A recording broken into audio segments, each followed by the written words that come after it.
Boa noite, investidores. Hoje é sexta-feira, dia 21 de fevereiro, e estamos aqui para mais um fechamento semanal de mercado. Hoje com meu colega Arilton para falar um pouquinho sobre os dados dessa semana, né, que foi um pouco menos movimentado, né, do que as semanas anteriores. É, nós tivemos menos dados os dados eram muito alinhados, não geraram muita surpresa.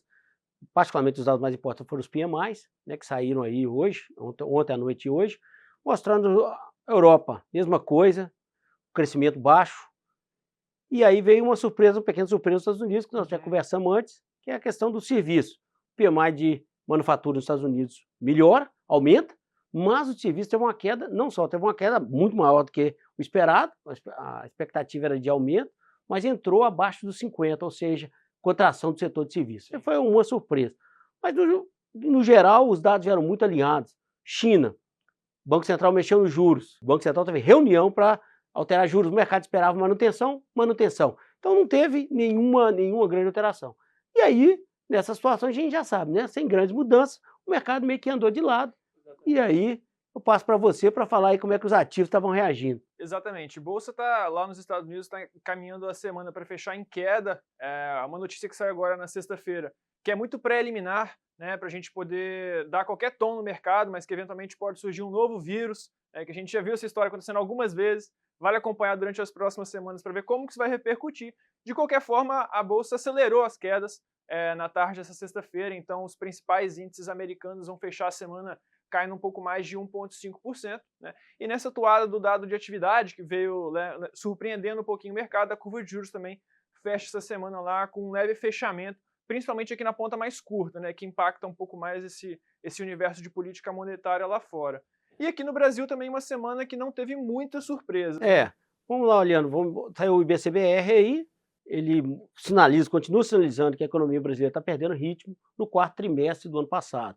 Então também não teve nenhuma novidade e sinaliza aí o quê? Bom, se a economia está um pouco mais fraca, talvez seja mais fácil combater a inflação, mas temos que ver como é que é a economia. A economia já perdeu o ritmo ano passado, também no segundo trimestre, depois acelerou de novo. Então tem que ver como é que vai ser a reação. Eu acho que uma coisa talvez seria interessante comentar, de juros, foi a questão do Banco Central. A minuta do FED saiu da reunião de 29 e 30, 28 e 29 do mês passado, e ela foi algo me gerou alguma surpresa, porque de um lado eles falam o seguinte, olha, nós vamos manter os juros muito tempo, tá? Sinaliza bem claro para o mercado. Então se você olhar aí os dados aí do mercado, o mercado está até maio, até junho, ninguém está esperando alteração na taxa de juros americana. Mas por outro ela fala o seguinte, eu estou vendo uma convergência. Pô, na verdade, se a gente olhar os últimos 4 meses, né, de setembro em diante até janeiro desse mês, o que nós vimos é a inflação americana inverter a tendência e subir continuamente. Então isso aí deixou um pouco de surpresa, mas foi suficiente para o quê? Mostrar que, os juros vão ficar tão estáveis, vão continuar estáveis. E aí tem essas reações aí do mercado que pode vir aí a fechamento da curva. O que tem que ser lembrado aí é o seguinte, se outras realizações da inflação vier com tendência de alta, é possível que o mercado em breve vai ter que refazer essa sua leitura de expectativa de queda, para talvez não ter queda mais em 2025 e mesmo um novo aumento. E aí isso pode afetar razoavelmente os preços dos ativos. Com certeza. Sem dúvida nenhuma, isso vai impactar muito o mercado se vier nessa toada um pouco diferente do que a gente já vinha acompanhando, né? E aqui no Brasil, quando a gente traz um pouco para o noticiário interno, né, olha a performance dos ativos, a gente encaminha para uma semana também com o Ibovespa e as small caps fechando com uma queda um pouco mais de 1%, Ibovespa na região dos 126 mil pontos, 126.800 pontos, com os juros também aqui na margem caindo um pouquinho mais estável, né, não foi um movimento muito acentuado de queda, e o dólar estável também numa região de 5,74, 5,75, né. Acho que o que foi destaque aqui, quando a gente olha o noticiário corporativo interno, é que nós tivemos algumas empresas importantes do índice divulgando resultados, então acho que aqui cabe o destaque para Vale e Banco do Brasil, né? Vale está encerrando aqui a semana com um desempenho muito positivo, subindo um pouco mais de 4,5%, com resultado que veio em linha com a expectativa do mercado nos principais números, mas na expectativa de custo, ele conseguiu fazer um gerenciamento muito melhor, trazendo um impacto positivo no EBITDA, surpreendendo um pouco mais de 9%, o que tinha de expectativa em específico para a performance operacional.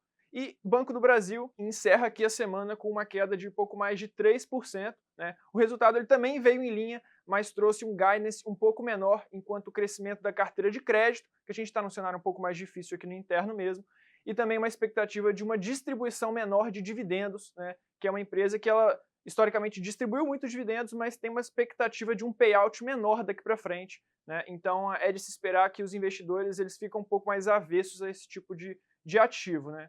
Acho que é importante acompanhar também a próxima semana. É isso Vão aí. ter Vamos muitos lá. dados importantes. A próxima semana começa aí, nós temos dados.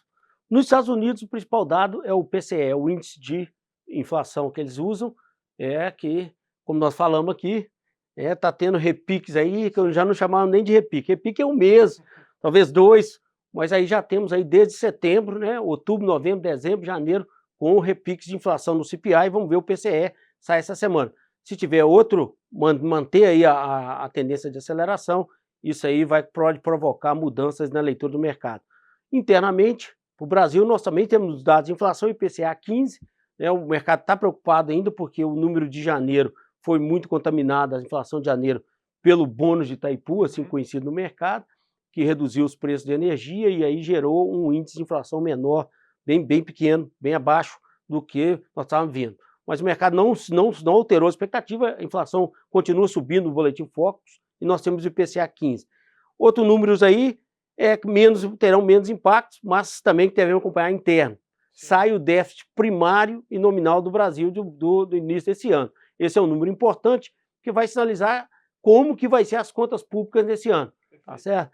Lembre-se que o ano passado, no final do ano, quando o governo notificou o resultado fechado de 2024, teve muita discussão e muita discordância com o número apresentado. Então, esses são os números que nós temos aí.